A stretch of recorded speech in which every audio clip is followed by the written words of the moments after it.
Now, we have lots of thoughts every day. They say on average 50,000 a day. And unfortunately for us, our brains are predisposed to a negativity bias. So we are predisposed through evolution of our brain to have more negative thoughts than positive ones.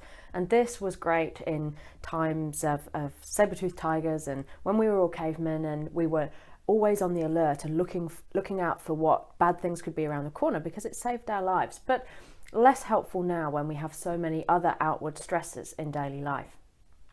It means that we have to try extra hard as well to train our brain to be a more positive place because of that negativity bias. And we all know that negative thoughts, they impact our happiness, they lower our mood. And it's so important because what we think becomes our world. So everything begins in our mind. So our thoughts become our feelings and they become how we act. So if we're putting negative thoughts into our mind, it's negative actions that result, and obviously the reverse is also true. So our minds are so important, as is being aware of how we're thinking and whether that's a negative place to be or a positive place to be. And how do we make it more of a positive place to be? That's today's challenge. Because it's less about what happens to us, because good and bad come and go to everybody. There's always going to be challenges and tough times and negative situations. And some of those we can't control, but what we can control is how we react to them and our thoughts and our thinking processes. Negative experiences can teach us things, teach us lessons. We grow from negative experiences. And quite often some of the negative thoughts that we have or the moods that we get ourselves into in our modern world, when we put some perspective around it, they're not really things that we should be getting upset about at all. Let alone going back over and over that same negative experience. If we watched a bad movie, we wouldn't go back and see it again. So why do we replay negative thoughts and negative feelings in our heads? I think it's easy to understand that positive thinking will make us feel happy and lift our mood, but the research suggests it goes well beyond that. It actually impacts our physical health as well. So whether you're a glass half full person, glass half empty, that can have a great impact on your physical well-being as well as your mental happiness.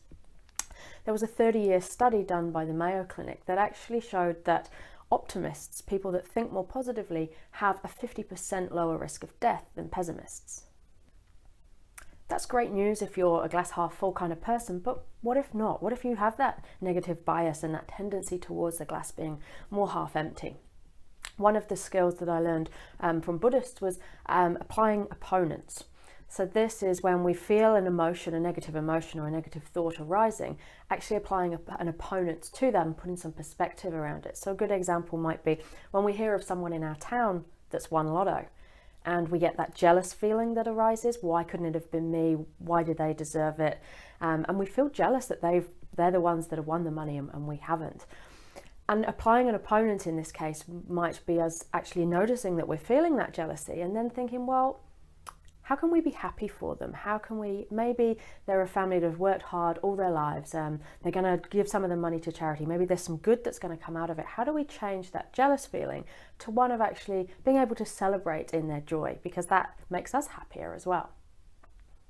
And similarly, when people say unkind things to us or about us, rather than feeling angry and wanting revenge, if we can stop and apply an opponent and maybe put ourselves in that person's shoes and think, wow, what an unhappy person they must be and how unhappy their life must be, that's how they choose to behave and that's how they lash out.